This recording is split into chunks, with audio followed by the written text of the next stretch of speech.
എന്റെ പ്രിയമുള്ള സഹോദരങ്ങളെ, നമ്മുടെ ഉമ്മ എപ്പോഴും നമ്മളോട് പറയാറുണ്ട്, മരണവേദനയുടെ വേദനയും എന്താണ് പൊന്നുമോനെ ഞാൻ നിന്നെ പ്രസവിച്ചതെന്ന് നമ്മുടെ ഉമ്മ നമ്മളോട് പറഞ്ഞു തരുമ്പോൾ, എന്റെ പ്രിയമുള്ളവരെ, ഉമ്മ വല്ലാതെ വേദനകൾ സഹിച്ചിട്ടാണ് നമ്മളെ പ്രസവിച്ചത്. പക്ഷേ എത്ര വേദന സഹിച്ച ഉമ്മയാണെങ്കിലും അല്ലാഹുവേ, തന്റെ കുഞ്ഞിനെ ആദ്യമായിട്ട് കാണുമ്പോൾ ഉമ്മയുടെ മുഖത്ത് വല്ലാത്ത പുഞ്ചിരിയാ.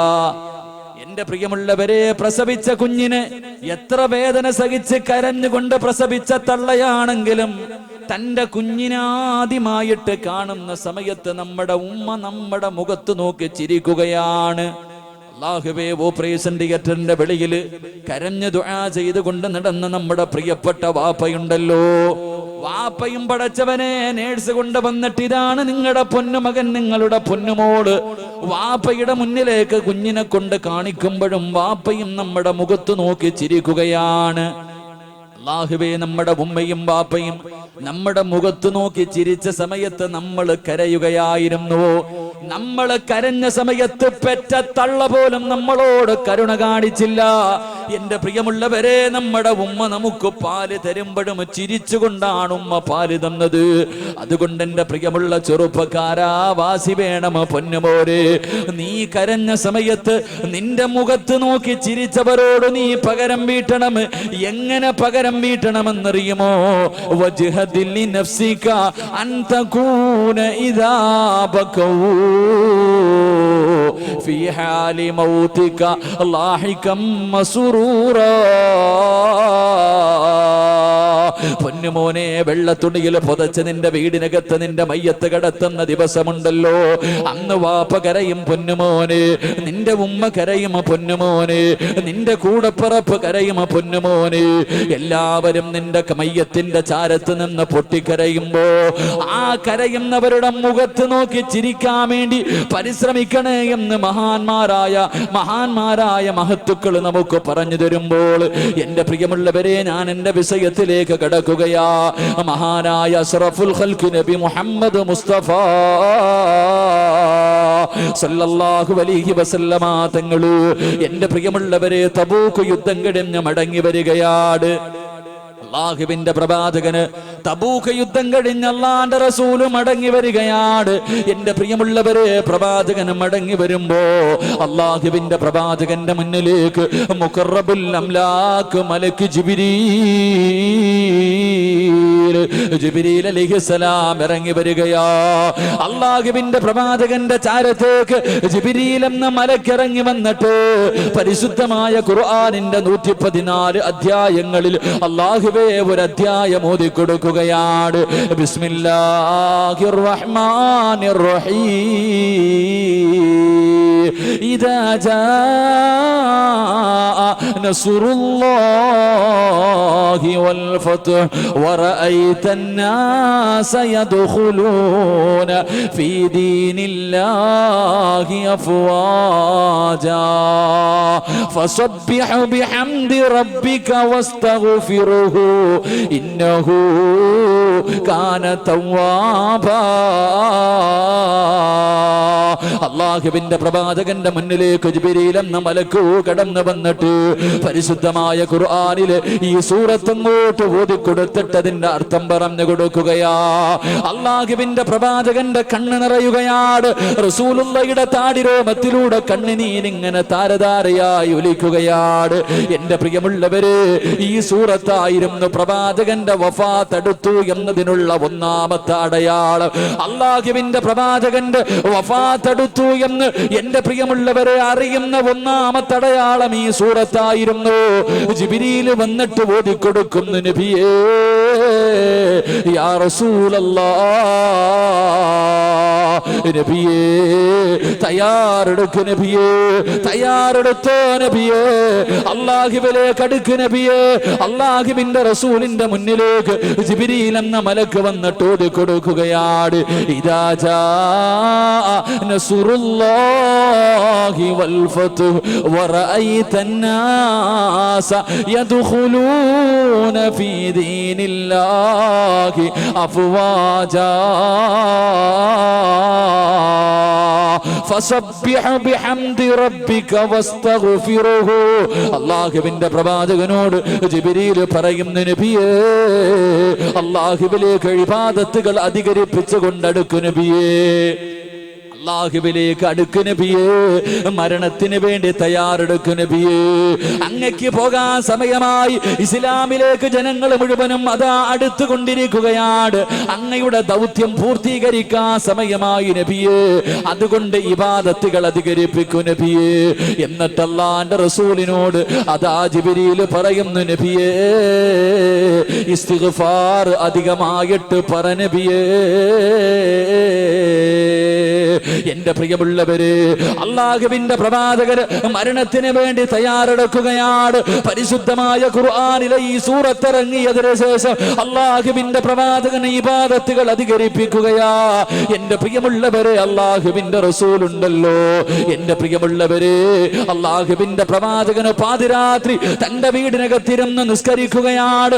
കാല് നീര് കെട്ടുന്ന രീതിയിൽ അല്ലാഹുവിന്റെ പ്രവാചകൻ നിസ്കരിക്കുന്നത് കാണുമ്പോ തന്റെ പ്രിയപ്പെട്ട ഭാര്യ ആയിഷ ബീവി റളിയല്ലാഹു തആല അൻഹ അവിടുന്ന് ചോദിക്കുന്നു, യാ റസൂലല്ലാഹ്, അല്ലാഹുവിന്റെ നബിയേ, എന്തിനാ നബിയേ ഇതുപോലെ കഷ്ടപ്പെടുന്നത്? അങ്ങയുടെ പാപമെല്ലാം അല്ലാഹു പുറത്തു തന്നിട്ടുണ്ടല്ലോ. അങ്ങയാണല്ലോ സ്വർഗത്തിന്റെ കവാടം തുറക്കുന്നത്. പിന്നെ എന്തിനാ നബിയേ ഇതുപോലെ കഷ്ടപ്പെട്ട് കിടന്ന് നിസ്കരിക്കുന്നത്? അല്ലാഹുവിന്റെ റസൂൽ പറയുന്നു, ആയിഷ, അല്ലാഹുവിനോട് നന്ദിയുള്ള ഒരു അടിമയാകണ്ടേ ആയിഷ. എന്റെ പ്രിയമുള്ളവരെ, അല്ലാഹുവിന്റെ പ്രവാചകന് എല്ലാ റമളാൻ മാസത്തിലും ജിബ്രീൽ അലൈഹിസ്സലാം അല്ലാഹുവിന്റെ പ്രവാചകന്റെ മുന്നിൽ കടന്നു വരാറുണ്ട്. പരിശുദ്ധമായ ഖുർആനിന്റെ 114 അധ്യായങ്ങളും അല്ലാഹുവിന്റെ പ്രവാചകന് ജിബ്രീലിനെ ഓതി കേൾപ്പിക്കാറുണ്ട്. അല്ലാഹുവിന്റെ റസൂലുണ്ടല്ലോ, ഈ സൂറത്ത് ഇറങ്ങിയതിനു ശേഷം കടന്നു വന്ന റമളാൻ, ആ റമളാനിൽ 2 പ്രാവശ്യമാണ് അല്ലാഹുവിന്റെ റസൂൽ ജിബ്രീൽ അലൈഹിസ്സലാമിന് ഖുർആൻ ഓതി കേൾപ്പിച്ചത്. എന്റെ പ്രിയമുള്ളവരെ, ഇബാദത്തുകൾ അധികരിപ്പിക്കുകയാണ്. അല്ലാഹുവിന്റെ പ്രവാചകൻ ഒരു ദിവസമുണ്ടല്ലോ, അല്ലാഹുവിന്റെ റസൂൽ അതാ ബിലാൽ തങ്ങളെ അടുത്തേക്ക് വിളിക്കുകയാണ്.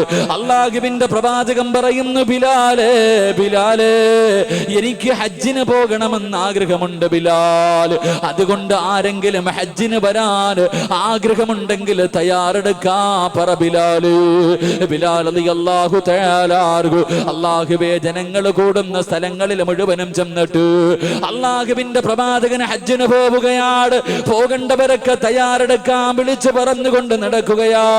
എന്റെ പ്രിയമുള്ളവരെ, അല്ലാഹുവിന്റെ റസൂലുണ്ടല്ലോ, 9 ഭാര്യമാര് ജീവിച്ചിരിപ്പുണ്ട്. 9 ഭാര്യമാര് ജീവിച്ചിരിപ്പുണ്ട്. അല്ലാഹുവിന്റെ റസൂൽ 9 ഭാര്യമാരെയും വിളിക്കുകയാണ്. 9 ഭാര്യമാരെയും അല്ലാഹുവിന്റെ പ്രവാചകനെ വിളിക്കുകയാ. എന്നിട്ട് അല്ലാഹുവിന്റെ റസൂല് പറയുന്നു, എല്ലാവരും തയ്യാറെടുത്തു, എല്ലാവരും ഹജ്ജിന് പോകാൻ തയ്യാറെടുത്തു. എന്റെ പ്രിയമുള്ളവരെ, ഹജ്ജിനും ഉംറയ്ക്കും പോകേണ്ടത് ഒറ്റയ്ക്കല്ല, കറങ്ങാൻ പോകേണ്ടത് ഒറ്റയ്ക്കല്ല.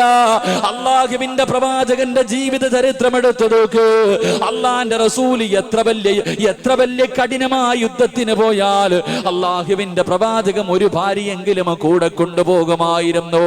ഹജ്ജിനും ഉംറയ്ക്കും പോകേണ്ടത് ഒറ്റയ്ക്കല്ലെന്ന് നബി മുഹമ്മദ് മുസ്തഫ സല്ലല്ലാഹു അലൈഹി വസല്ലം. അല്ലാഹുവിന്റെ റസൂൽ ഹജ്ജിന് പോകാൻ സമയത്ത് 9 ഭാര്യമുണ്ടായിരുന്നു. 9 പേരെയും അല്ലാഹുവിന്റെ റസൂല് കൊണ്ടുപോയി. എന്റെ പ്രിയമുള്ളവരെ, കറങ്ങാൻ പോകുമ്പോ ഒറ്റയ്ക്കല്ല പോകേണ്ടത്. നമ്മളൊക്കെ അങ്ങനല്ലല്ലോ, എവിടെ പോയാലും ഒറ്റയ്ക്കാ പോകുന്നത്. പക്ഷേ അല്ലാഹുവിന്റെ റസൂല് എത്ര വലിയ കഠിനമായ യുദ്ധത്തിന് പോയാലും ഒരു ഭാര്യയെങ്കിലും കൂടെ കൊണ്ടുപോകുമായിരുന്നു. അല്ലാഹു ഈമാൻ നൽകുമാറാകട്ടെ, അല്ലാഹു ഈമാൻ നൽകുമാറാകട്ടെ. അതുകൊണ്ട് പഠിച്ചോ, കറങ്ങാൻ പോകുമ്പോ ഒറ്റയ്ക്കല്ല പോകേണ്ടത്. നിന്റെ പെണ്ണിനെ കൊണ്ടുപോകണം, നിന്റെ ഭാര്യയെ കൊണ്ടുപോകണം. എന്റെ പ്രിയമുള്ള സഹോദരങ്ങളെ, ഭാര്യമാരെ കൂടെ കൊണ്ടുപോകണമെന്ന് പ്രവാചകൻ പഠിപ്പിക്കുമ്പോ, എന്റെ പ്രിയമുള്ള സഹോദരങ്ങളെ, അല്ലാഹുവിന്റെ പ്രവാചകൻ സല്ലല്ലാഹു അലൈഹി വസല്ലമ തങ്ങൾ 9 ഭാര്യമാരോടും തയ്യാറെടുക്കാൻ പറഞ്ഞു. അല്ലാഹു നമുക്ക് ഹജ്ജും ഉംറയും ചെയ്യാൻ ഭാഗ്യം നൽകുമാറാകട്ടെ. അള്ളാഹു ഹജ്ജും ഉംറയും ചെയ്യാൻ ഭാഗ്യം നൽകുമാറാകട്ടെ. ഹജ്ജിനും ഉംറയ്ക്കും പോകുമ്പോൾ ഒറ്റയ്ക്ക് പോകരുത്, തൻ്റെ ഭാര്യയും കൊണ്ടുപോകണം. അള്ളാഹു ഭാഗ്യം തരുമാറാകട്ടെ. അടുത്ത് കോഴിക്കോട് ഭാഗത്ത് ഇവിടെ ഉള്ളൊരു ചെറുപ്പക്കാരൻ, നല്ല പൈസയൊക്കെ ഉണ്ട്. നിങ്ങൾ ചിരിക്കുന്നതിന്റെ അർത്ഥം എനിക്ക് മനസ്സിലായി. ഭാര്യയെ കൊണ്ടുപോകണം എന്ന് പറഞ്ഞപ്പോൾ നിങ്ങളിൽ പലരും ചിരിക്കുന്നു. ആ ചിരിയുടെ അർത്ഥം എനിക്കറിയാം. കോഴിക്കോട് ഭാഗത്തുള്ളൊരു ചെറുപ്പക്കാരൻ്റെ അടുക്ക വന്നിട്ട് പറഞ്ഞു, ഉസ്താദ് ഈ വർഷം എൻ്റെ ഭാര്യ ഹജ്ജിന് പോകുന്നുണ്ട്, ഉസ്താദ് ദുആ ചെയ്യണം. ഞാൻ ചോദിച്ചു, നിങ്ങൾ പോകുന്നില്ലേ? ഞാൻ അടുത്ത വർഷം പോകാം ഉസ്താദ്, ഞാൻ അടുത്ത വർഷം. ഈ മനുഷ്യന് നല്ല ആരോഗ്യമുണ്ട്, സമ്പത്തുണ്ട്. അപ്പൊ ഞാൻ ചോദിച്ചു, എന്നാ ഭാര്യയ്ക്കും ഭർത്താവിനും ഒരുമിച്ച് പോകൂടെ? ഇല്ല, ഞാൻ അടുത്ത വർഷം പോകും. അപ്പൊ ഇങ്ങനെ ഇയാൾ ഒഴിഞ്ഞു മാറാണ്ടപ്പോ എനിക്ക് തോന്നി എന്താണെന്ന് അറിയണമല്ലോ കാരണം. ഞാൻ പിന്നെ ഇങ്ങനെ ചോദിച്ചുകൊണ്ടേയിരുന്നു. അവസാനം ആ മനുഷ്യൻ പറഞ്ഞു, ഉസ്താദേ ഈ ഹജ്ജ് എന്നൊക്കെ പറയുന്നത് ജീവിതത്തിൽ ഒരിക്കൽ ചെയ്യാൻ കിട്ടുന്ന ഒരു ഭാഗ്യല്ലേ? ഹജ്ജ് എന്നൊക്കെ പറയുന്നത് ഫർളായത് ജീവിതത്തിൽ ഒരിക്കൽ ചെയ്യാൻ കിട്ടുന്ന ഒരു ഭാഗ്യം. ഇവിടെ തന്നെ സഹിക്കാൻ വയ്യ, ഇവളെയും കൊണ്ട് ഇനി മക്കത്ത് പോയി അവിടെ പോയി കിടന്ന് അടി ഉണ്ടാവണമല്ലോ. അതുകൊണ്ട് ഓൾ ഈ പ്രാവശ്യം പോയി ചെയ്തിട്ട് വരട്ടെ, ഞാൻ അടുത്ത വർഷം പോകാം. അല്ലാഹു അഅലം. എന്റെ പ്രിയമുള്ള സഹോദരങ്ങളെ, ഹജ്ജും ഉംറയ്ക്കൊക്കെ പോകുമ്പോൾ നമ്മുടെ ഭാര്യമാരെയും കൂടെ കൊണ്ടുപോകണം. അല്ലാഹു ഭാഗ്യം നൽകി അനുഗ്രഹിക്കുമാറാകട്ടെ. മഹാനായി റസൂലുള്ളാഹി സ്വല്ലല്ലാഹി അലൈഹി വസല്ലം തങ്ങൾ തന്റെ പ്രിയപ്പെട്ട ഭാര്യമാരോട് എല്ലാവരും ഒടുങ്ങാൻ പറഞ്ഞു. അങ്ങനെ അവസാനം എന്റെ പ്രിയമുള്ളവരെ, അള്ളാഹുവിന്റെ റസൂൽ യാത്ര തുടങ്ങി. 11 ദിവസത്തോളം യാത്ര ചെയ്തു. അള്ളാഹുവിന്റെ പ്രവാചകനും സഹാബത്തും യാത്ര ചെയ്തു, മക്കത്ത് വന്നു. എന്റെ പ്രിയമുള്ള സഹോദരങ്ങളെ, അള്ളാഹുവിന്റെ പ്രവാചകൻ ഒരു വാക്കു പറഞ്ഞു. അള്ളാഹുവിന്റെ പ്രവാചകൻ തന്റെ സഹാബത്തിനെ മുഴുവനും വിളിച്ചിട്ട് പറഞ്ഞു, സഹാബ, എല്ലാവരും ഇൽമുകൾ, അറിവുകൾ, എങ്ങനെയാണ് ഹജ്ജ് ചെയ്യേണ്ടത്, അമലുകൾ മുഴുവനും നല്ലതുപോലെ നോക്കി പഠിച്ചു കൊള്ളണം. അടുത്ത വർഷം ചിലപ്പോൾ ഇത് പഠിപ്പിക്കാൻ ഞാൻ ഉണ്ടാകണമെന്നില്ല. അള്ളാഹുവിന്റെ പ്രവാചകൻ സല്ലല്ലാഹു അലൈഹി വസല്ലമ തങ്ങൾ, അള്ളാഹുവിന്റെ പ്രവാചകൻ തന്റെ സ്വഹാബത്തിനോട് പറഞ്ഞു കൊടുക്കുകയാണ്, യാ സ്വഹാബ, എല്ലാവരും നല്ലതുപോലെ അമലുകൾ നോക്കി പഠിക്കണേ. അടുത്ത വർഷം ഇത് പറഞ്ഞു തരാൻ ഞാൻ ഉണ്ടാകണമെന്നില്ല. അള്ളാഹുവിന്റെ പ്രവാചകന് പറഞ്ഞു തീരേണ്ട താമസമുണ്ടല്ലോ. മഹാനായ സയ്യിദുനാ ഉമർ ഇബ്നുൽ ഖത്താബ്, ഉമർ ഇബ്നുൽ ഖത്താബ് റളിയല്ലാഹു തആല അൻഹുവിന്റെ കണ്ണ് നിറയുകയാണ്. അള്ളാഹുവിന്റെ പ്രവാചകനെ ഇങ്ങനെ നോക്കിക്കൊണ്ടിരിക്കുകയാണ്. ഉമർ ഇബ്നുൽ ഖത്താബ് കണ്ണെടുക്കുന്നില്ല, ഉമർ ഇബ്നുൽ ഖത്താബ് കണ്ണെടുക്കുന്നില്ല. അള്ളാഹുവിന്റെ പ്രവാചകന്റെ ഭൂമുഖത്തേക്ക് ഇങ്ങനെ നോക്കിയിരുന്നിട്ട് കരയുകയാണ്. അള്ളാന്റെ റസൂല് ചോദിക്കുന്നു, ഉമറേ, നീ എന്തിനാ എന്നെ ഇങ്ങനെ നോക്കുന്നത്? എന്തിനാ നീ ഇങ്ങനെ നോക്കുന്നത്? അള്ളാഹുവിന്റെ പ്രവാചകന്റെ വഫാത്ത് അടുത്തു എന്ന് ആദ്യമായിട്ട് മനസ്സിലാക്കിയ സഹാബി മഹാനായ സയ്യിദുനാ ഉമർ ഇബ്നുൽ ഖത്താബ്. ഉമർ ഇബ്നുൽ ഖത്താബ് റളിയല്ലാഹു തആല അൻഹു അല്ലാഹുവിന്റെ പ്രവാചകനോട് ചോദിക്കുന്നു, യാ റസൂലല്ലാഹ്, അങ്ങയുടെ വഫാത്ത് അടുത്തോ നബിയേ? അല്ലാഹുവിന്റെ പ്രവാചകൻ ചിരിക്കുകയാ. അല്ലാഹുവിന്റെ റസൂലൊന്നും മിണ്ടിയില്ല. എന്റെ പ്രിയമുള്ളവരെ, അല്ലാഹുവിന്റെ പ്രവാചകൻ കുതിരയുടെ മുകളിൽ ഇരുന്ന് കൊണ്ട് അമലുകൾ മുഴുവനും കാണിച്ചു കൊടുക്കുകയാ. അവസാനം അല്ലാഹുവിന്റെ പ്രവാചകൻ സല്ലല്ലാഹു അലൈഹി വസല്ലമ തങ്ങൾ എന്റെ പ്രിയമുള്ളവരെ ഹജ്ജിന്റെ അമലുകളെല്ലാം പഠിപ്പിച്ചു കൊടുക്കുകയാ. അവസാനം അറഫ മൈതാനയിൽ ലക്ഷക്കണക്കിന് സഹാബാക്കളെ സാക്ഷി നിർത്തിയിട്ട് അല്ലാഹുവിന്റെ പ്രവാചകൻ ഒരു പ്രസംഗം നടത്തുകയാ. അല്ലാഹുവിന്റെ പ്രവാചകൻ തന്റെ സഹാബത്തിനോട് എല്ലാവരോടും അല്ലാഹുവിന്റെ പ്രവാചകൻ ഒരു പ്രസംഗം നടത്തി. പരിശുദ്ധമായ ഖുർആനിലെ ഒരു ആയത്തോതുകയാണ്. പരിശുദ്ധമായ ഖുർആനിലെ ഒരായത്തോതുകയാണ്. അൽയൗമ അക്മൽതു ലക്കും ദീനക്കും വഅത്മംതു അലൈക്കും നിഅമതി വറളീതു ലക്കുമുൽ ഇസ്ലാമ ദീനാ. അല്ലാഹുവിന്റെ പരിശുദ്ധമായ ഖുർആനിലെ ഈ ആയത്തോതി കൊടുക്കുമ്പോ ഇസ്ലാം പരിപൂർണമായിരിക്കുന്നു. അല്ലാഹുവിന്റെ പ്രവാചകന് പറഞ്ഞു തീരേണ്ട താമസമുണ്ടല്ലോ. സഹാബാക്കൾ മുഴുവനും തുള്ളിച്ചാടുകയാണ്. അറഫ മൈതാനയിൽ ഇരുന്നു കൊണ്ട് അല്ലാഹുവേ, അവരെല്ലാം കഷ്ടപ്പെട്ട് ഉണ്ടാക്കിയെടുത്ത പരിശുദ്ധമായ ദീൻ അത് പരിപൂർണമായെന്ന് പ്രവാചകന് പറയേണ്ട താമസം. എല്ലാവരും സന്തോഷത്തോടെ നിൽക്കുമ്പോ മഹാനായ സയ്യിദുനാ അബൂബക്കർ സിദ്ദീഖ് റളിയല്ലാഹു തആല അൻഹു ഇരുന്ന് കരയുകയാണ്. അവിടെയും മനസ്സിലായി, അബൂബക്കറിനും മനസ്സിലായി, അല്ലാഹുവിന്റെ പ്രവാചകന്റെ വഫാത്ത് അടുത്തു എന്ന്. മഹാനായ അബൂബക്കർ തങ്ങൾക്ക് മനസ്സിലായി. ഉമർ ഇബ്നുൽ ഖത്താബ് തങ്ങൾ ചോദിക്കുന്നു, എന്തിനാ അബൂബക്കറെ കരയുന്നത്? എന്റെ പ്രിയമുള്ളവരെ, അബൂബക്കർ തങ്ങൾ പറയുകയാണ്, ഇനിയൊരു പ്രവാചകന്റെ ആവശ്യമില്ല. ഇസ്ലാം പരിപൂർണമായി ഇനിയൊരു പ്രവാചകന്റെ ആവശ്യമില്ലല്ലോ. അള്ളാഹുവിന്റെ പ്രവാചകന്റെ വഫാത്ത് അടുത്തു എന്നതിന്റെ അടയാളമാണ് ഉമർ. രണ്ടുപേരും ഇരുന്ന് കരയുകയാണ്. അള്ളാഹുവിന്റെ പ്രവാചകന് ഈ കരയുന്ന രണ്ട് സഹാബാക്കളുടെ മുഖത്ത് നോക്കിയിട്ട് അള്ളാന്റെ റസൂൽ ഇരുന്ന് ചിരിക്കുകയാ. അള്ളാഹുവിന്റെ പ്രവാചകൻ ഇരുന്ന് ചിരിക്കുകയാ. ഉമർ ഇബ്നുൽ ഖത്താബ് തങ്ങളുണ്ടല്ലോ, അള്ളാന്റെ റസൂല് ചിരിക്കുന്നത് കണ്ടപ്പോ അവിടുന്ന് ചോദിക്കുന്നു, നബിയേ, യാ റസൂലല്ലാഹ്, എന്തിനാ നബിയേ ചിരിക്കുന്നത്? അള്ളാന്റെ റസൂല് പറയുകയാണ്, അറഫ മൈതാനയിൽ ചെയ്തു പോയ പാപങ്ങൾ മുഴുവനും പടച്ചവന്റെ മുന്നിൽ ഏറ്റുപറഞ്ഞിട്ട് നരകത്തിൽ നിന്ന് സ്വർഗത്തിലേക്ക് കരഞ്ഞുകൊണ്ട് കിടക്കുന്ന എന്റെ അടിമകളെ കണ്ടിട്ട് ശൈത്താന് തലയിൽ തുണിയിട്ടിരുന്ന് കരയുന്നത് കണ്ടിട്ട് ചിരിച്ചതാ സഹാബ. എന്റെ പ്രിയമുള്ളവരെ, അവസാനം ഹജ്ജ് കഴിഞ്ഞിട്ട് മടങ്ങി വരികയാ. അള്ളാഹുവിന്റെ പ്രവാചകന് ഹജ്ജ് കഴിഞ്ഞ് മടങ്ങി വന്നു. സഫർ മാസം കടന്നു വന്നു. അള്ളാഹുവിന്റെ പ്രവാചകന് ബദറിന്റെ രണാങ്കണത്തിലേക്ക് കടന്നു ചെല്ലുകയാ. അള്ളാഹുവിന്റെ പ്രവാചകനുണ്ടല്ലോ, ബദരീങ്ങളെ കബറടക്കിയ അള്ളാന്റെ റസൂൽ ഉഹദ് യുദ്ധത്തിൽ ഷഹീദായ സഹാബത്തിനെ കബറടക്കിയ സ്ഥലത്തേക്ക് കടന്നു ചൊല്ലുകയാണ്. അള്ളാന്റെ റസൂൽ ഓരോ കബറിന്റെ ചാരത്ത് പോയി സലാം പറയുകയാ. ജീവിച്ചിരിക്കുന്നവരോട് സലാം പറയുന്നത് പോലെ അള്ളാഹുവിന്റെ പ്രവാചകന് ഉഹദിന്റെ രണാങ്കണത്തിൽ ഷഹീദായ സഹാബാക്കളുണ്ടല്ലോ, എല്ലാവരുടെ കബറിന്റെ ചാരത്ത് ചെന്ന് സലാം പറയുകയാ. പ്രവാചകന് മടങ്ങി വന്നു. അള്ളാന്റെ റസൂൽ അവസാനം, എന്റെ പ്രിയമുള്ളവരെ, സഫർ അവസാനമായപ്പോ അള്ളാഹുവിന്റെ പ്രവാചകന് ജന്നത്തുൽ ബഖീലേക്ക് കടന്നു ചെല്ലുകയാ. അള്ളാഹുവേ, അള്ളാന്റെ റസൂലിന്റെ കുടുംബക്കാരുണ്ടല്ലോ, ഒരുപാട് സഹാബത്തുണ്ടല്ലോ. അള്ളാഹുവിന്റെ പ്രവാചകൻ എല്ലാവരോടും യാത്ര പറയുകയാണ്. എല്ലാവരോടും യാത്ര പറഞ്ഞു. അള്ളാഹുവിന്റെ പ്രവാചകന് സല്ലല്ലാഹു അലൈഹി വസല്ലമ തങ്ങള്, എന്റെ പ്രിയമുള്ളവരെ, വീട്ടിലേക്ക് കടന്നു വരികയാ. അള്ളാഹുവിന്റെ പ്രവാചകൻ സല്ലല്ലാഹു അലൈഹി വസല്ലമ തങ്ങൾ, എന്റെ പ്രിയമുള്ളവരെ, രോഗം പിടിക്കുകയാണ്. അള്ളാഹുവിന്റെ പ്രവാചകൻ ഒരു ദിവസം വീട്ടിലേക്ക് കടന്നു വരുമ്പോ തന്റെ പ്രിയപ്പെട്ട ഭാര്യയായ ആയിഷ ബീവി റളിയല്ലാഹു തആല അൻഹ, 18 വയസ്സാണ് പ്രായം. ആയിഷ ബീവി റളിയല്ലാഹു തആല അൻഹ തലയിൽ പിടിച്ചിങ്ങനെ കൈകൊണ്ട് അമർത്തിയിട്ട് പറയുന്നു, നബിയേ, വല്ലാത്ത തലവേദനയാ നബിയേ, തല പൊട്ടുന്നു നബിയേ, ഞാൻ മരിച്ചു പോകുമെന്ന് തോന്നുന്നു നബിയേ. അള്ളാന്റെ റസൂൽ ചിരിച്ചുകൊണ്ട് പറയുന്നു, ആയിഷ,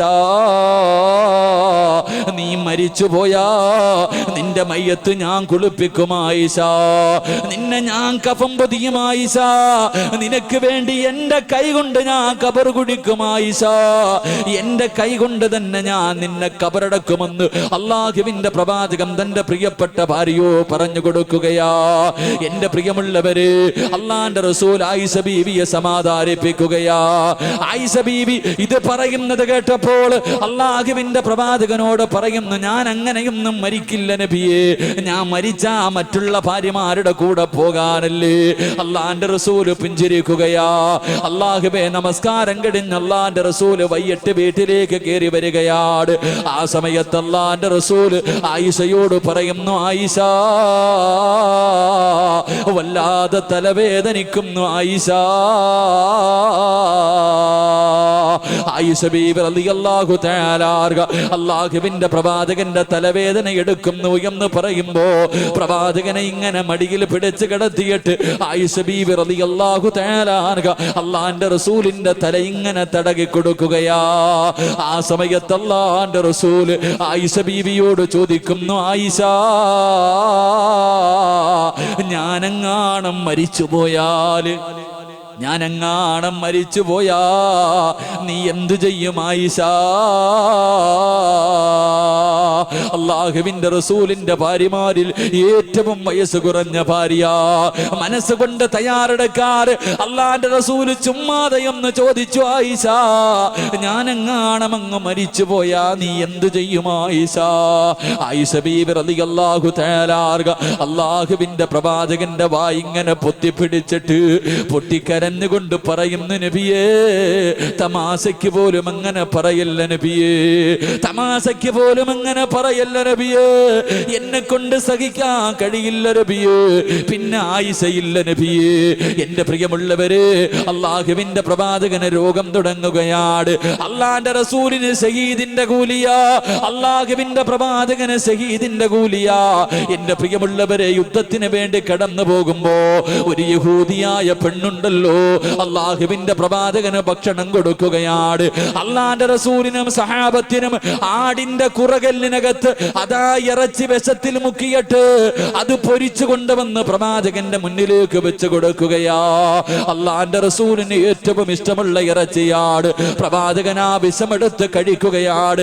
ആ ഇറച്ചി എടുത്ത് കഴിച്ച് ഒരൽപ്പം അള്ളാന്റെ റസൂലിന്റെ വയറ്റിനുള്ളിലേക്ക് കടന്നു ചെന്നപ്പോ അള്ളാന്റെ റസൂല് പറയുന്നു, സഹാബ ആരും ഭക്ഷിക്കല്ലേ സഹാബ, ഇതിനകത്ത് വിഷം കലർത്തിയിട്ടുണ്ട് സഹാബ.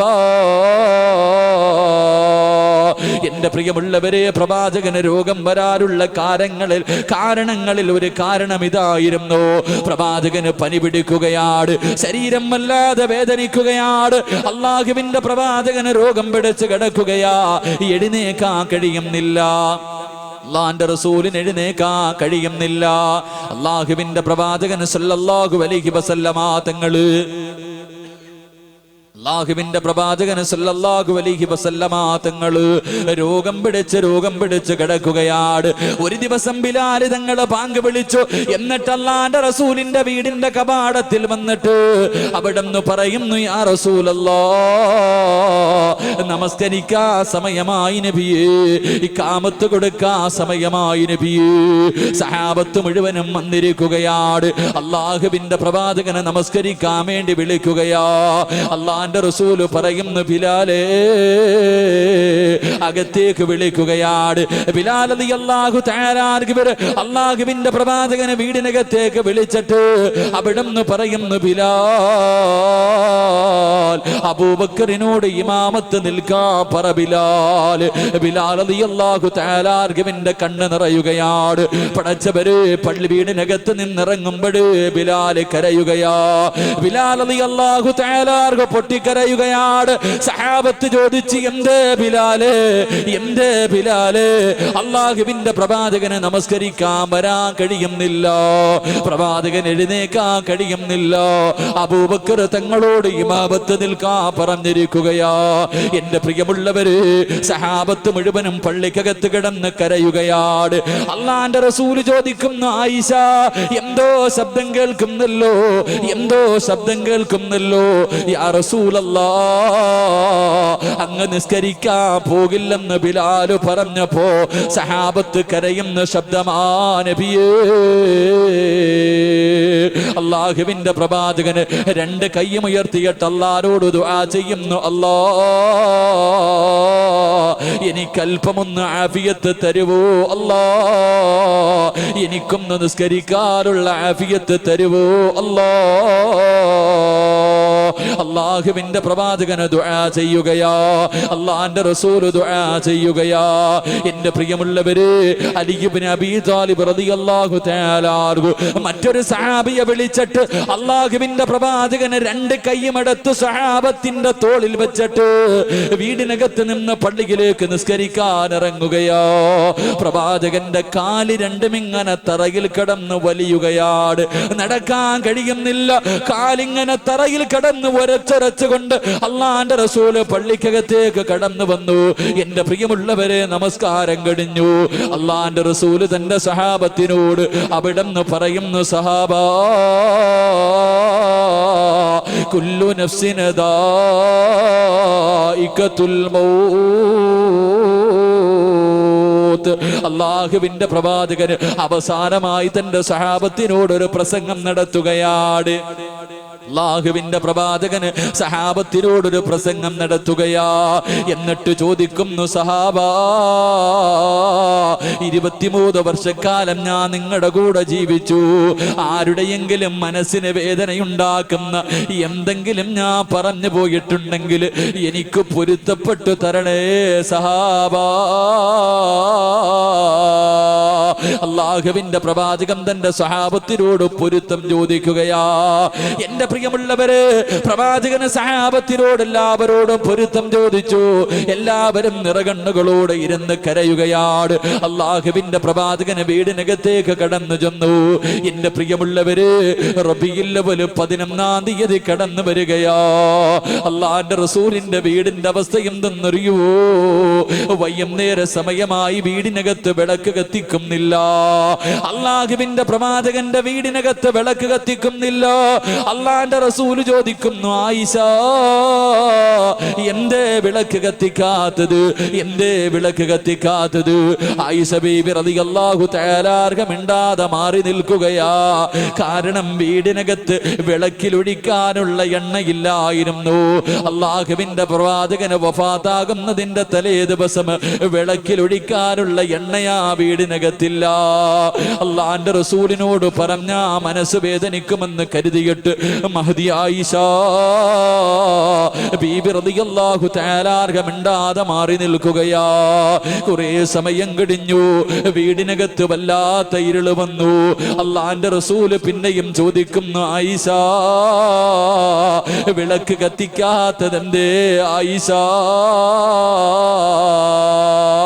ആയിഷ ബീബി റളിയല്ലാഹു തആല പൊട്ടിക്കരഞ്ഞുകൊണ്ട് പറയുന്നു, യാ റസൂലല്ലാഹ്, വിളക്കിലൊഴിക്കാനുള്ള എണ്ണയില്ല നബിയേ. അല്ലാഹുവിന്റെ പ്രവാചകന്റെ വീടിനകത്ത് മരിക്കുന്നതിന്റെ തലേ ദിവസം വിളക്കിലൊഴിക്കാനുള്ള എണ്ണ പോലുമില്ലായിരുന്നു. എന്റെ പ്രിയമുള്ളവരെ, അല്ലാഹുവിന്റെ റസൂൽ പറയുന്നു, അൽഹംദുലില്ലാഹ്, അൽഹംദുലില്ലാഹ്. എന്തിനാ പറഞ്ഞതെന്നറിയുമോ? എന്തിനാ പറഞ്ഞതെന്നറിയുമോ? അല്ലാഹുവിന്റെ പ്രവാചകര് വയറ്റത്ത് കല്ല് വെച്ച് കെട്ടിയിട്ട് നടന്നു പോകുമ്പോ അല്ലാഹുവിന്റെ റസൂലിന്റെ വീടിന്റെ അവസ്ഥ അറിയുമോ? വയറ്റത്ത് കല്ല് വെച്ചിട്ട് പ്രവാചകൻ ഇങ്ങനെ നടന്നു പോകുമ്പോ ജിബ്രീൽ അലൈഹിസ്സലാം കടന്നു വന്നിട്ട് അല്ലാഹുവിന്റെ റസൂലിനോട് പറയുന്നു, യാ റസൂലല്ലാഹ്, അല്ലാഹുവിന്റെ നബിയേ, എന്തിനാ നബിയേ വയറ്റത്ത് കല്ല് വെച്ച് കെട്ടിക്കെട്ട് നടക്കുന്നത്? ഒന്ന് പറ നബിയേ. ഈ കാണുന്ന ഉഹദ് മല മുഴുവനും ഞാൻ സ്വർണമാക്കി തരാ നബിയേ. എവിടെ പോയാലും കൂടെ ഈ മല നടന്നു വരും നബിയേ. അല്ലാഹുവിന്റെ റസൂൽ പറയുന്നു, ജിബ്രീലേ, എനിക്ക് സമ്പത്ത് വേണ്ട ജിബ്രീല്. എനിക്ക് പാപപ്പെട്ടവനെ പോലെ ജീവിക്കണം. എനിക്ക് പാപപ്പെട്ടവനെ പോലെ ജീവിക്കണം. എനിക്ക് പാപപ്പെട്ടവനെ പോലെ മരിക്കണം. എനിക്ക് നാളെ പാപപ്പെട്ടവരുടെ കൂടെ ഒരുമിച്ച് കൂടണം. അല്ലാഹുവിന്റെ പ്രവാചകന് പറഞ്ഞു കൊടുക്കുമ്പോ പാതിരാത്രി ഒരുമിച്ച് കൂടി എന്റെ പ്രിയമുള്ള മുസ്ലിമേ, അല്ലാഹുവിന്റെ റസൂലിന്റെ വീടിന്റെ അവസ്ഥ എന്തെന്നറിയുമോ? പ്രവാചകന്റെ കുടുംബത്തിന്റെ അവസ്ഥ എന്തായിരുന്നെന്നറിയുമോ? അല്ലാഹുവിന്റെ പ്രവാചകൻ ഒരു ദിവസം പള്ളിയിലേക്ക് നടന്നു വരുമ്പോ വീടിനകത്ത് വല്ലാത്ത കരച്ചലാ. 2 കുഞ്ഞുങ്ങൾ വീടിനകത്ത് കിടന്ന് കരയുകയാണ്.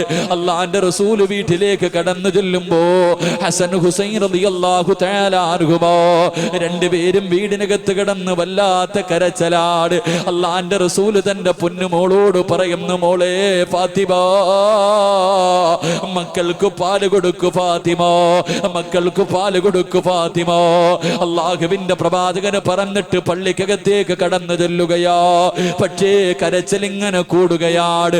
രണ്ടാമതും വിളിച്ചു പറഞ്ഞു, മൂന്നാമതും വിളിച്ചു പറഞ്ഞു. എന്നിട്ടും തന്റെ കൊച്ചുമക്കളെ വീടിനകത്ത് കിടന്ന് കരയുന്ന ശബ്ദം കേട്ടപ്പോ കാരുണ്യത്തിന്റെ പ്രവാചകന് സഹിക്കാൻ കഴിഞ്ഞില്ല. അല്ലാഹുവിന്റെ പ്രവാചകന് വീട്ടിലേക്ക് ഇറങ്ങി ചെന്നിട്ട് അവിടെ നിന്ന് തന്റെ പൊന്നുമകളോട് ചോദിക്കുന്നു, ഫാത്തിമ, ഇത്ര കരുണയില്ലാത്തവളായി പോയോ ഫാത്തിമ? ഈ രണ്ട് മക്കള് പട്ടിണി കിടന്ന് കരയുകയോ? നിനക്കൊന്ന് പാല് കൊടുത്തുകൂടെ? നിനക്കൊന്ന് പാല് കൊടുത്തുകൂടെ? അള്ളാഹുവിന്റെ പ്രവാചകൻ തന്റെ പൊന്നുമോളെ വഴക്ക് പറയുമ്പോ ഫാത്തിമ ബീബി റളിയല്ലാഹു തആല അൻഹയ്ക്ക് സഹിക്കാൻ കഴിഞ്ഞില്ല. വാപ്പ വഴക്കു പറയുന്നത് കേട്ടപ്പോ ഫാത്തിമ ബീവി ഇരുന്ന് കരയുകയാണ്, തേങ്ങി തേങ്ങി കരയുകയാണ്. ആ കരച്ചിൽ കണ്ടിട്ട് റസൂലുള്ളാഹിന്റെ ഹൃദയം പിടഞ്ഞു പോയി. തന്റെ പൊന്നുമോളുടെ ചാരത്ത് ചെന്നിട്ട് അള്ളാന്റെ റസൂല് ചോദിക്കുന്നു, ഫാത്തിമ, എന്തേ മോളെ ഈ മക്കൾക്ക് പാല് കൊടുക്കാത്തത്? എന്തേ പൊന്നുമോള്? ഫാത്തിമ ബീബി റളിയല്ലാഹു തആല കരഞ്ഞുകൊണ്ട് പറയുന്നു, വാപ്പാ, ഭക്ഷണം കഴിച്ചിട്ട് ദിവസങ്ങളായുപ്പാ. എന്റെ രണ്ട് മക്കള് വിശന്നിട്ട് പാലിന് വേണ്ടി കരഞ്ഞപ്പോ ഞാൻ എന്റെ മാറിടമെടുത്ത് എന്റെ മക്കളുടെ വായിൽ വെച്ച് കൊടുത്തു. അവര് പാല് ചുരത്തിയിട്ട് പാല് വരാതെ എന്റെ മാറിടത്തിലൂടെ പാലിന് പകരം രക്തം വരുന്നു നബിയേ. അള്ളാന്റെ റസൂലിനോട് തന്റെ പൊന്നുമോള് പറഞ്ഞു കൊടുക്കുകയാ, പാലിന് പകരം എന്റെ മാറിടത്തിലൂടെ രക്തം വരികയാണ്. റസൂലുള്ളാഹിന് സഹിക്കാൻ കഴിഞ്ഞില്ല. രണ്ട് പിഞ്ചുമക്കള് താഴെ കിടന്ന് കരയുകയോ. തന്റെ പൊന്നുമോള് മാറിടത്തിലൂടെ രക്തമൊലിപ്പിച്ചു കൊണ്ടിരിക്കുകയോ. അള്ളാന്റെ റസൂലിന്റെ താടിരോമം നനയുകയാണ്. പ്രവാചകന് വീടിനകത്ത് നിന്നിറങ്ങുകയോ. തലവൊന്നുയർത്തിയത് പോലുമില്ല. അള്ളാഹുവിന്റെ പ്രവാചകന് വീടിനകത്ത് നിന്നിറങ്ങി നടക്കാൻ തുടങ്ങി. എന്റെ പ്രിയമുള്ളവരെ, നടന്ന് ഒരുപാട് ദൂരം അങ്ങ് നടക്കുകയോ.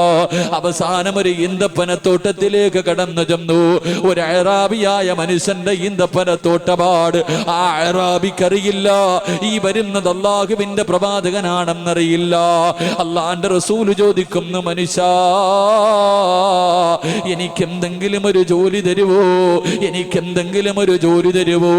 ആ മനുഷ്യൻ പറഞ്ഞു, ഈ കാടുന്ന ഈന്തപ്പന മരങ്ങളുണ്ടല്ലോ, ഒരു തൊട്ടി വെള്ളം കോരിയിട്ട് ഈ മരങ്ങൾ നനച്ചാ 3 കാരക്ക ഞാൻ കൂലി തരാ. അള്ളാന്റെ റസൂലിന് വല്ലാത്ത സന്തോഷമായി. തൊട്ടിയം കയറമെടുത്തുകൊണ്ട് കിണറ്റിന്റെ ചുവട്ടിലേക്ക് കടന്നു ചെന്നിട്ട് ലോകത്തിന്റെ നേതാവ് വെള്ളം കോരുകയാ. എന്റെ പ്രിയമുള്ളവര്, വെള്ളം കോരിയിട്ട് ഈന്തപ്പന മരങ്ങളെ നനയ്ക്കുകയാണ്. രണ്ടാമതും വെള്ളം കോരി, മൂന്നാമതും വെള്ളം കോരി, നാലാമത് വെള്ളം കോരാ. തൊട്ടിയെടുത്ത് കിണറ്റിലേക്ക് ഇടുമ്പോ സുബ്ഹാനല്ലാഹ്, തൊട്ടിക്കിണറ്റിലേക്ക് വീണു പോവുകയാ. തൊട്ടിക്കിണറ്റിലേക്ക് വീണു പോവുകയാ. ആ അഅറാബി ഉണ്ടല്ലോ, അള്ളാഹുവിന്റെ റസൂലിന്റെ മുഖത്തടിക്കുകയാണ്. അള്ളാഹുവിന്റെ പ്രവാചകന്റെ മുഖത്തിലേക്ക് അടിക്കുകയാ. അള്ളാന്റെ റസൂലൊന്നും മിണ്ടിയില്ല. താഴെ വീണുപോയ തൊട്ടിയെടുക്കുകയാണ്. കിണറ്റിലേക്ക് വീണുപോയ തൊട്ടിയെടുക്കുകയാ. അള്ളാന്റെ റസൂല് അവസാനം തൊട്ടിയെടുത്തിട്ട് അഅറാബിയുടെ കയ്യിൽ കൊണ്ട് കൊടുത്തിട്ട് ചോദിക്കുന്നു, മനുഷ്യ, 3 തൊട്ടി വെള്ളം കോരിയല്ലോ, എന്റെ കൂലിയൊന്ന് തരുവോ? എന്റെ കൂലിയൊന്ന് തരുവോ? അഅറാബി 9 കാരക്കയെടുത്ത് അള്ളാന്റെ റസൂലിന്റെ കയ്യിൽ വെച്ച് കൊടുക്കുകയാ. അള്ളാന്റെ റസൂല് പുഞ്ചിരിക്കുന്ന മുഖത്തോട് 9 കാരക്കയും കൊണ്ട് തന്റെ വീട്ടിലേക്ക് ഓടുകയാണ്. പ്രവാചകൻ ഓടിച്ചെന്നിട്ട് 2 മക്കളെ എടുത്ത് മടിയിൽ വെച്ചിട്ട് അള്ളാന്റെ റസൂല് അതാ കാരക്ക പൊളിച്ച് തന്റെ മക്കളുടെ വായിലേക്ക് വെച്ച് കൊടുക്കുകയാ. അവരാർത്തിയോടുകൂടി അതിങ്ങനെ കടിച്ചു കൊണ്ടിരിക്കുകയാണ്. മാറിടത്തിലൂടെ പാലൊരു പരം രക്തമൊലിപ്പിച്ചു കൊണ്ടിരിക്കുന്ന പൊന്നുമോളോട് അള്ളാന്റെ റസൂല് വിളിക്കുന്നു, ഫാത്തിമ, ഇന്നാ പൊന്നുമോള്. കാരക്കയെടുത്ത് അള്ളാന്റെ റസൂല് കൊടുക്കുമ്പോ ഫാത്തിമ ബീവി നോക്കുമ്പോ വാപ്പയുടെ മുഖം ഇങ്ങനെ ചുമന്നു കിടക്കുകയാ. അള്ളാന്റെ റസൂലിനോട് ഫാത്തിമ ബീവി ചോദിക്കുന്നു, വാപ്പാ, ആരാ നിങ്ങളെ തല്ലിയത്? അങ്ങയുടെ മുഖത്ത് പാട് കാണുന്നല്ലോ നബിയേ. അല്ലാഹുവിന്റെ പ്രവാചകന് കാര്യങ്ങൾ പറഞ്ഞു കൊടുക്കുമ്പോ വാപ്പ കൊടുത്ത കാരയ്ക്ക് കയ്യിൽ വെച്ചിട്ട് ഫാത്തിമ ബീബി റളിയല്ലാഹു തആല പൊട്ടിക്കരയുന്നത് കണ്ടപ്പോ അല്ലാഹുവിന്റെ റസൂൽ പറയുന്നു, ഫാത്തിമ നോക്കൂ ഫാത്തിമ, നിന്റെ മക്കളുടെ സന്തോഷം കണ്ടോ ഫാത്തിമ. അല്ലാഹുവിന്റെ പ്രവാചകന്റെ കുടുംബത്തിന്റെ അവസ്ഥ ഇതായിരുന്നു. അല്ലാഹുവിന്റെ റസൂൽ ഭാര്യമാരോടെല്ലാം പൊരുത്തം ചോദിക്കുകയാ, കൊച്ചുമക്കളോട് തന്റെ മക്കളോട് എല്ലാവരോടും യാത്ര പറയുകയാണ്. അല്ലാഹുവേ, ആ സമയത്താണ് മഹ്ദി ഫാത്തിമ ബീബി റളിയല്ലാഹു തആല അല്ലാഹുവിന്റെ പ്രവാചകന്റെ വീടിനകത്തേക്ക് ഓടി വരുന്നത്. റസൂലുള്ളാഹിയുടെ ചാരത്തേക്ക് ഓടി വരികയോ, തന്റെ പൊന്നുമോള് ഓടി വന്നിട്ട് വാപ്പാനെ കെട്ടിപ്പിടിച്ചിട്ടിരുന്ന് കരയുകയാ. ആ സമയത്ത് അല്ലാഹുവിന്റെ പ്രവാചകർ ഫാത്തിമ ബീബി റളിയല്ലാഹു തആല അൻഹയുടെ ചെവിയിലുണ്ടല്ലോ ഒരു രഹസ്യം പറഞ്ഞു കൊടുക്കുകയാണ്. ഒരു രഹസ്യം പറഞ്ഞു കൊടുക്കുകയാ. അല്ലാഹുവിന്റെ റസൂല് പറഞ്ഞു തീരേണ്ട താമസം ഫാത്തിമ ബീബി റളിയല്ലാഹു തആല അൻഹ പൊട്ടിക്കരയുകയാ. അല്ലാഹുവിന്റെ റസൂല് പറഞ്ഞു തീരേണ്ട താമസമുണ്ടല്ലോ, ഫാത്തിമ ബീബി റളിയല്ലാഹു തആല അൻഹ വീടിനകത്തിരുന്ന് കരയുകയാണ്. തന്റെ പൊന്നുമോള് കരയുന്നത് കണ്ടപ്പോ രണ്ടാമതും അടുത്ത് വിളിച്ചിട്ടൊരു രഹസ്യം പറയുകയാ. പക്ഷേ ആ സമയത്ത് ഫാത്തിമ വല്ലാതെ ചിരിക്കുകയാണ്. ആ സമയത്ത് ഫാത്തിമ ബീവി റളിയല്ലാഹു തആല അൻഹ വല്ലാതെ ചിരിക്കുകയാ. എന്റെ പ്രിയമുള്ളവരെ, റബീഉൽ അവ്വൽ 12ാമത്തെ ദിവസം കടന്നു വന്നു. സുബ്ഹി നമസ്കാരത്തിന് പള്ളിയിൽ ബാങ്ക് വിളിച്ചു. എല്ലാവരും പള്ളിയിൽ വന്ന് നിസ്കരിക്കാൻ കൂടി. അല്ലാഹുവിന്റെ റസൂല് അതാ കിടന്ന കിടപ്പിൽ കടന്നുകൊണ്ട് പറയുന്നു, ആയിഷ കർട്ടനൊന്നു മാറ്റാ ആയിഷ. ആയിഷ ബീവി റളിയല്ലാഹു തആല അൻഹ കർട്ടൻ മാറ്റുകയാ.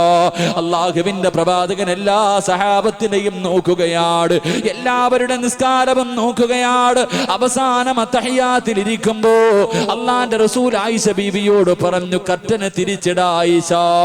എന്റെ പ്രിയമുള്ളവരെ, വഫാത്തിന്റെ ദിവസമുണ്ടല്ലോ റബീഉൽ അവ്വൽ 12 വീടിനകത്ത് ആയിഷ ബീവി റളിയല്ലാഹു തആല അൻഹ ഒരു സൈഡിൽ ഇരുന്ന് കരയുകയാണ്.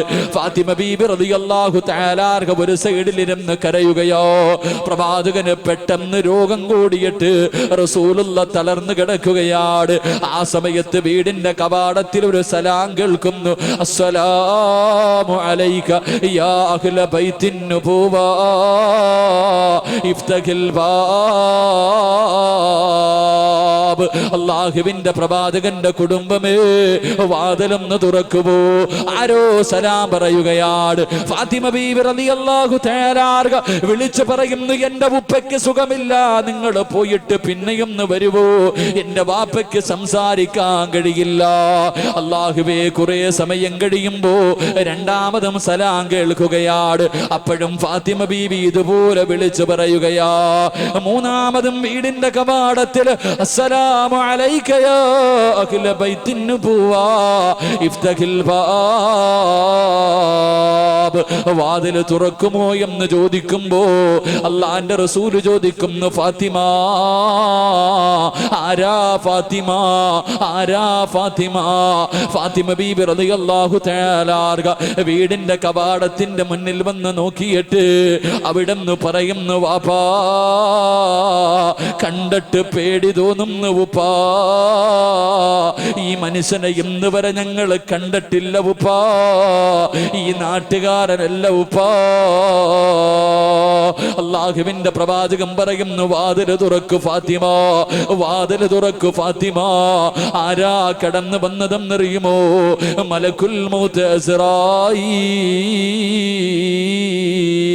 പാതിരാത്രി ഒരുമിച്ച് കൂടി എന്റെ പ്രിയമുള്ള പെങ്ങള്, അല്ലാഹുവിന്റെ പ്രവാചകന്റെ റൂഹ് പിടിക്കാമെന്ന അസ്രായിലിനെ കണ്ടിട്ട് ഫാത്തിമ ബീബി റളിയല്ലാഹു തആല അൻഹ പോലും പേടിച്ചു പോവുകയാ. അസ്റായില് വീടിനകത്തേക്ക് കടന്നു വന്നു. അള്ളാന്റെ റസൂൽ ചോദിക്കുന്നു, അസ്റായിലേ എന്നെ കാണാമെന്നതാണോ? എന്നെ കാണാമെന്നതാണോ? യാ റസൂലല്ലാഹ്, അങ്ങ് അനുവാദം തന്നാ റൂഹ് പിടിക്കാമെന്നതാ നബിയേ. അല്ലാഹുവിന്റെ റസൂൽ അവിടുന്ന് പറയുന്നു, അസ്റായിലേ എനിക്കൊരാളെ കാണണം അസ്റായിൽ, എനിക്ക് ജിബ്രീലിനെ ഒന്ന് കാണണം അസ്റായിൽ. എന്റെ പ്രിയമുള്ളവരെ, ജിബ്രീൽ അലൈഹിസ്സലാം കടന്നു വരികയാണ്. അല്ലാഹുവിന്റെ റസൂൽ ചോദിക്കുന്നു, ജിബ്രീലേ എന്റെ ദുഃഖത്തിലും എന്റെ സന്തോഷത്തിലും നീ എന്റെ കൂടെ ഉണ്ടായിരുന്നല്ലോ. ഈ അവസാനം ഞാൻ യാത്ര പോകുന്ന സമയത്ത് എന്തേ ജിബ്രീലേ നീ എന്നെ യാത്രയാക്കാൻ വരാത്തത്? ജിബ്രീൽ അലൈഹിസ്സലാം കരഞ്ഞുകൊണ്ട് പറയുന്നു, നബിയേ ഈ കിടപ്പ് കാണാൻ എന്നെ കൊണ്ട് കഴിയുന്നില്ല നബിയേ. അല്ലാഹുവിന്റെ റസൂൽ അവിടുന്ന് ചോദിക്കുന്നു, ജിബ്രീലേ എനിക്ക് സന്തോഷത്തോടെ മരിക്കണം ജിബ്രീൽ, എനിക്ക് സമാധാനത്തോടെ മരിക്കണം ജിബ്രീൽ, എനിക്ക് സന്തോഷമുണ്ടാക്കുന്ന എന്തെങ്കിലും ഒന്ന് പറയുവോ ജിബ്രീൽ? ജിബ്രീൽ അലൈഹിസ്സലാം അവിടുന്ന് പറയുന്നു, യാ റസൂലല്ലാഹ് അങ്ങയുടെ സമുദായത്തിന്റെ കാര്യം അല്ലാഹു ഏറ്റെടുത്തിരിക്കുന്നു നബിയേ. അങ്ങയുടെ സമുദായമുണ്ടല്ലോ, തൊണ്ടക്കുഴിയിൽ റൂഹെത്തുന്നതിന് സെക്കൻഡുകൾക്ക് മുമ്പ്, തന്റെ തൊണ്ടക്കുഴിയിലേക്ക് റൂഹെത്തുന്നതിന് 1 മിനിറ്റ് മുമ്പെങ്ങാട് ചെയ്തു പോയ പാവങ്ങൾ അല്ലാഹുവോട് ഏറ്റു പറഞ്ഞ അല്ലാഹു അവന് പുറത്തു കൊടുക്കും നബിയേ. അല്ലാഹുവിന്റെ റസൂൽ പറയുന്നു, ജിബ്രീലേ റൂഹ് പിടിക്കാൻ തുടങ്ങിക്കോ, അസ്റായിലേ റൂഹ് പിടിക്കാൻ തുടങ്ങിക്കോ. അസ്റായിൽ അലൈഹിസ്സലാം റൂഹ് പിടിക്കാൻ തുടങ്ങുകയാ. അല്ലാഹുവിന്റെ പ്രവാചകന് വേദന സഹിക്കാൻ കഴിയുന്നില്ല, അല്ലാഹുവിന്റെ റസൂലിന് താങ്ങാൻ കഴിയുന്നില്ല. അങ്ങോട്ടും ഇങ്ങോട്ടും തിരിഞ്ഞും മറിഞ്ഞും കിടക്കുകയാണ്. അല്ലാഹുവിന്റെ റസൂൽ പറയുന്നു, അസ്റായീൽ ഒന്ന് പതുക്കെ പിടിക്കുവോ അസ്റായീൽ, എന്നെ കൊണ്ട് സഹിക്കാൻ കഴിയുന്നില്ല അസ്റായീൽ. അല്ലാഹുവിന്റെ പ്രവാചകന് പറഞ്ഞിട്ട് താമസമുണ്ടല്ലോ. അസ്റായിൽ പറയുന്നു, യാ റസൂലല്ലാഹ് എത്രയോ പ്രവാചകന്മാരുടെ റൂഹ് പിടിച്ച കയ്യാരബിയേ, പ്രസവിച്ച് കിടന്ന ചോര കുഞ്ഞിന്റെ റൂഹ് പോല് എന്റെ കൈ കൊണ്ട് പിടിച്ചിട്ടുണ്ട് നബിയേ. പക്ഷേ ഇന്ന് വരെ വിറച്ചിട്ടില്ല നബിയേ, എന്റെ കൈ ഇന്ന് വരെ വിറച്ചിട്ടില്ല നബിയേ. യാ റസൂലല്ലാഹ് ഇന്നെന്റെ കൈ വിറയ്ക്കുന്നു നബിയേ. ഇതിനേക്കാളും മയമായി എനിക്ക് റൂഹ് പിടിക്കാൻ അറിയില്ല നബിയേ. പൊട്ടിക്കരഞ്ഞുകൊണ്ട് അസ്റായിൽ റൂഹ് പിടിക്കുകയാ. അല്ലാഹുവിന്റെ റസൂൽ തിരിഞ്ഞും മറിഞ്ഞും കിടക്കുന്നത് കണ്ടപ്പോ വേദന സഹിക്കാൻ കഴിയാതെ എഴുന്നേക്കുന്നുണ്ട്, കിടക്കുന്നുണ്ട്. ആയിഷ ബീബി റളിയല്ലാഹു തആല ഓടി വന്നിട്ട് അല്ലാഹുവിന്റെ റസൂലിന്റെ തലയെടുത്ത് തന്റെ മടിയിൽ വെച്ചിട്ട് വെള്ളത്തിനകത്ത് തുണി മുക്കിയിട്ട് തന്റെ ഭർത്താവിന്റെ മുഖം തുടച്ചു കൊടുക്കുകയാ. അല്ലാഹുവിന്റെ റസൂലിന് സഹിക്കാൻ കഴിയുന്നില്ല. സ്നേഹനിധിയായി തന്റെ പ്രിയപ്പെട്ട ഭാര്യ മുഖം ഇങ്ങനെ തുടച്ചു കൊടുക്കുന്നത് കണ്ടപ്പോ ആ കിടപ്പിൽ കിടന്നുകൊണ്ട് അല്ലാഹുവിന്റെ റസൂല് പറയുന്നു, ആയിഷ ഇന്നലിൽ മൗതി ലസകറാ, മരണത്തിന് വല്ലാത്ത വേദനയാ ആയിഷ, തയ്യാറെടുക്കണേ ആയിഷ, ദുആ ചെയ്യണേ ആയിഷ. മരണസമയത്ത് റബ്ബ് നിന്നോട് കരുണ കാണിക്കാതെ നീ ദുആ ചെയ്യണേ ആയിഷ. അല്ലാഹുവിന്റെ റസൂൽ തന്റെ പ്രിയപ്പെട്ട ഭാര്യയോട് പറഞ്ഞു കൊടുക്കുകയാ. എന്റെ പ്രിയമുള്ളവരെ, വേദന സഹിക്കാൻ കഴിയാതെ അല്ലാഹുവിന്റെ റസൂൽ എഴുന്നേറ്റ് ആയിഷ ബീവിയുടെ നെഞ്ചിലിങ്ങനെ ചാരിയിരിക്കുകയാ. ആ സമയത്താണ് ഒരു സഹാബി, അബ്ദുറഹ്മാൻ എന്ന് പറയുന്ന സഹാബി കടന്നു വരികയോ.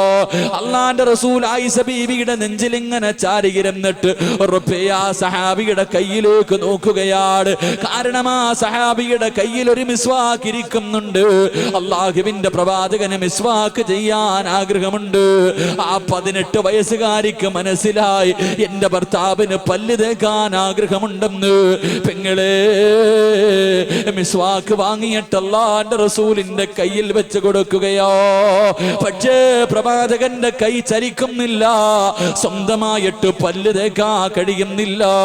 ആയിഷ ബീബി റളിയല്ലാഹു തആല ആ മിസ്വാക്ക് എടുത്ത് തന്റെ പല്ലിൽ വെച്ച് ചവച്ചിട്ട് കുഞ്ഞുങ്ങളുടെ പല്ല് ഉമ്മ തേച്ച് കൊടുക്കുന്നത് പോലെ തന്റെ ഭർത്താവിനെ ഇങ്ങനെ നെഞ്ചിൽ ഇങ്ങനെ ചേർത്ത് പിടിച്ചിട്ട് മഹദി ആയിഷ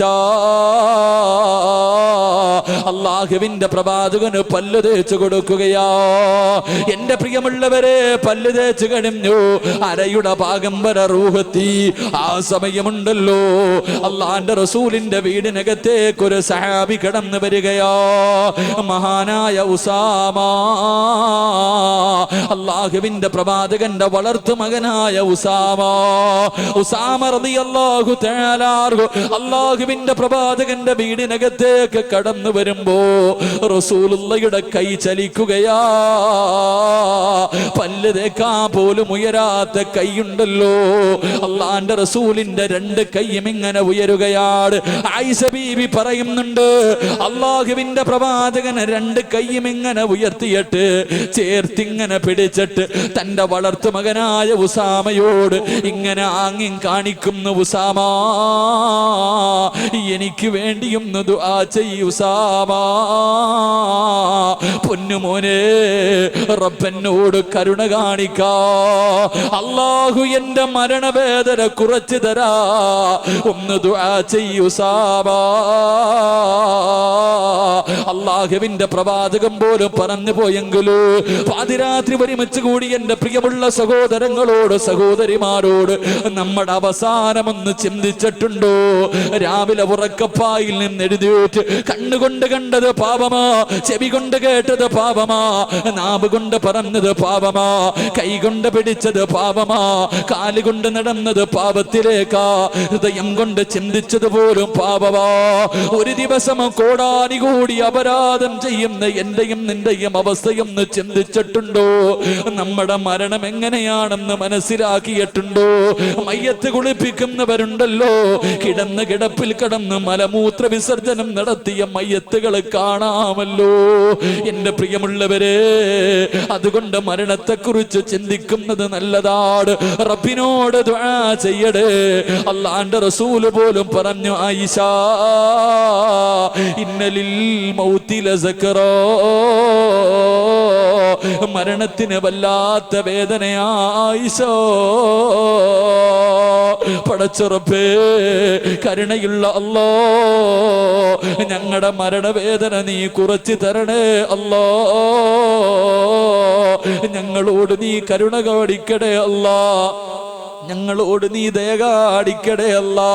കിടന്ന് കിടപ്പിൽ കിടന്ന് മലമൂത്ര വിസർജനം നടത്തി മരിക്കുന്നവരെ തൊട്ട് ഞങ്ങളെ നീ കാക്കണേ അല്ലോ. ഈ മജ്‌ലിസ് അതിനൊരു സബബാക്കണേ റബ്ബേ.